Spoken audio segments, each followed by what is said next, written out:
I started making my artwork kinetic after I had a conversation with my father. And I was just, by the way, he wouldn't have cared what I did.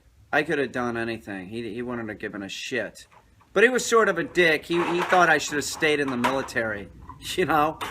Yeah, good dad. Anyway, so I was telling him about this piece that I made, and it was sort of like a diorama, like not unsimilar to Ed Keenholt's.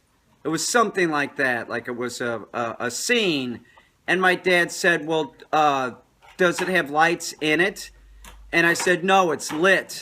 It's lit, though, in a certain way. And he said, well, it doesn't have, like, lights in it, huh? And I said, no.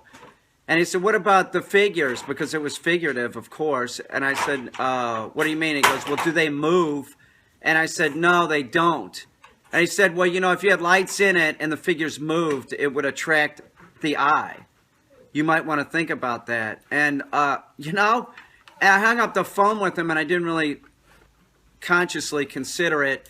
And then I was dumpster diving and found an old fan.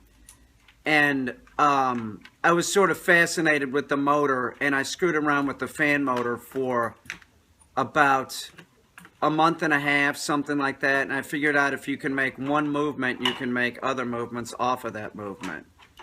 So it took about a month and a half to get this, like, the basic thing of, like, mechanics, you know, of just basic mechanics, like physics of making something move one motion and redirecting it into another motion.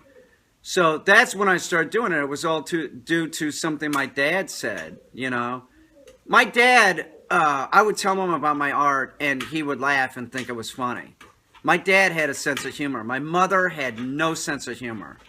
Was very unhappy. Just, you know, I never heard her say a funny thing. You know, sometimes I would hear sort of a fake hysterical laugh, you know, but the woman really didn't have a sense of humor. My father was the one that was funny. He was a funny fucker.